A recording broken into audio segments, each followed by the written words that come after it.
review additional documentation, stuff like this. But this is just to show you, when people tell you, well, I don't know what to do, that's because they haven't looked. They haven't understood what their controls say they are. They haven't understood what the goal of their risk assessment are. They haven't looked at the questions they ask to find out where there are opportunities to do better. So there we go. Know your controls. Know what questions you're asking. Know what your goal was in the first place. Speak the same language. Don't go looking for web apps if you're doing a physical security risk assessment. You're wasting your time. It's out of focus. You're a 3-year-old and you're ignorant. Get out of my office. And last but not least, make sure we test results, verify your risks. We're trying to clarify, not confuse, but we are not trying to lie. Keep that in mind. This is as much about credibility of you and your method as it is the results that you come up with. You're trying to go out, you're trying to find this stuff out, but you're not trying to invent problems. Examples. Vulnerability assessment. What does the vulnerability assessment do for you? There you go. These are all controls that ISO says you should do. This is what just a generic vulnerability assessment can do for you. It's everything out there. It's everything from, do you do proper due diligence on your third parties before you adopt, and is your vendor management program one which supports security of your environment, up to, you have telnet running on the inside of your environment. Effectiveness of your security control. Hey, remember what I told you before? No, you do not ever expose unencrypted authorization traffic to the internet. Oh, yes, you do. Hey, ISO says you change all default passwords before you put something in production. We do that. No, you don't. This is where you come up with stuff. Another one's configuration reviews. Hey, look here. All this stuff ties directly back to ISO. What are you doing on this? I have a gold standard, or I went down to the Center for Internet Security and I downloaded their level 1 benchmark for Solaris configuration on a workstation. I went down and here we have it. This is nothing, this is not rocket science, but this is just to show you a simple little activity like doing a config review against expected standards. This is all that it can feed you. So again, it's kind of hard to say, well, I don't know how to technically validate stuff. Yes, you do. There you go. Connectivity assessments, wireless scanning, same stuff. Now we're going to get into the equally important stuff, but hard to break out in bits and pieces. Physical security, social engineering. If you've never done one of those, well, do it. Do a phishing exercise one time just to really depress yourself. I mean, it's I used to have hair before I started doing that work. It just ruins it for you. Logging and monitoring, huge. Guys, if you're doing risk, let me go ahead and speak to you about one thing. Is logging and monitoring important? Absolutely. It's more important for risk than it is for security. The reason being, it takes me a while to get my problems fixed. At least now I can see them happening. True story, ran into a data center downtown Dallas, 2:30 in the morning with a pair of wire cutters. I was cutting the wires on the backs of every server in that rack because there was an active exfiltration of data ongoing. I found that because I was monitoring. Didn't have time to find out how to stop it. I knew how to stop it. I had this wire cutter. Problem stopped. Would not have known it had I not had my monitoring turned on the week before. SDLC, data discovery, all this. Data discovery is key, folks. If you don't know where your assets are, you can't protect them. You have to treat everything like it's your worst case scenario, or you have to accept the fact that you are an ostrich. You are putting your head in the sand on purpose and you're acting this way. This is plausible to happen? No, this is negligence. If you don't know where your data is, it's your fault. Keep that in mind. It's nobody else's fault, it's your fault. You know that you have to know where your data is in order to be able to control this. I work with people on a regular basis where we're talking about data minimization. For those of you who've done PCI, we refer to this as scope reduction. It's the same thing. Know where your data is, make sure it's where you want it to be, and defend it appropriately. You let that stuff run wild, sorry, I'll probably read about you in one of our security magazines. Back to our Big Lebowski. Questions? What do we got? Who's got any kind of thing that want to go? That's all right.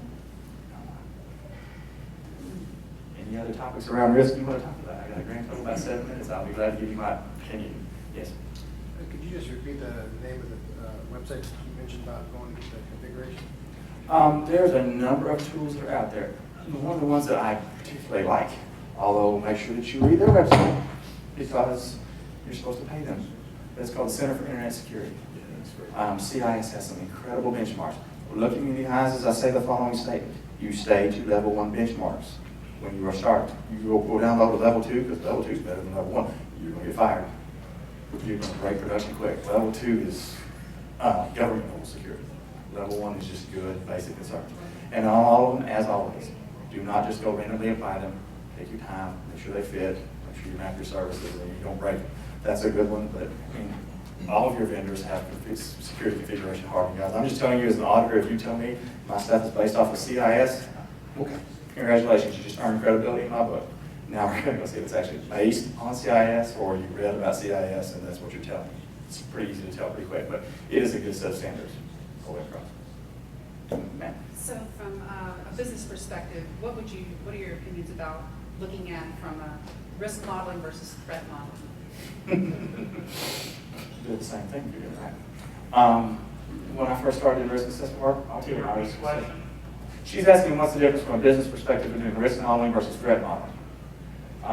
When I first started doing this stuff, my first risk assessment that I was exposed to was where a bunch of business people had sat down and written down a bunch of risks, whether they were applicable to us or not.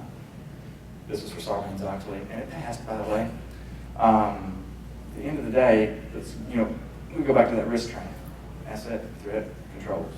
Threat-based modeling simply says, these are the threats they're trying to get through to get to where they're at. Risk-based modeling can still be that. Or we can flip on the other side and say, these are my assets, these are my controls, do I have an exposure? The real answer is, yes. You gotta go it both ways. Here are my assets, here are my controls, here's where I may have gaps. Is there a threat which is actively seeking to exploit that or not? One of the points that I derive impact on livelihood when I do risk assessments, because again, I hate voodoo.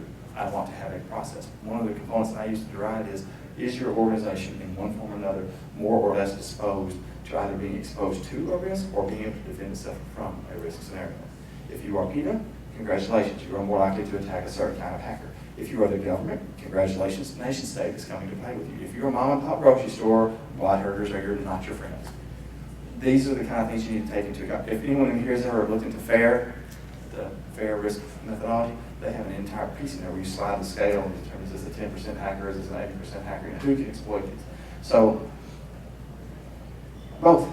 If you're doing this right, you gotta understand who you are, where your goal is, how you're protecting your goal, then take a step back and go, okay, so my web servers are bad.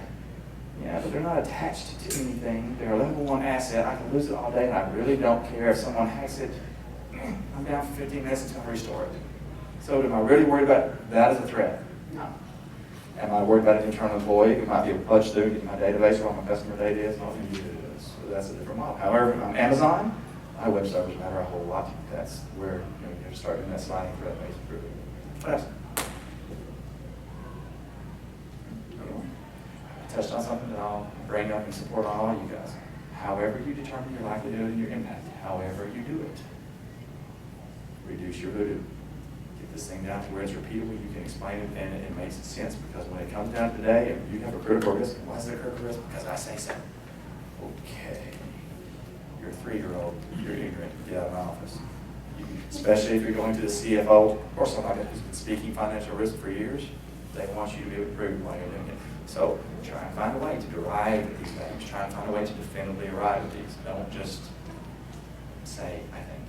And there's a large number of people who are more than willing to help you with this out there on the internet. Just go run and do research. There's so many experts.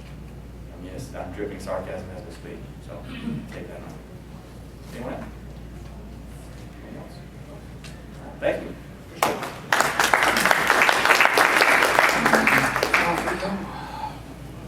it. Turn this microphone off. It's not like I need it. So we are good for 15 minutes, and I had 10:30. What is your? I don't have any more presentations.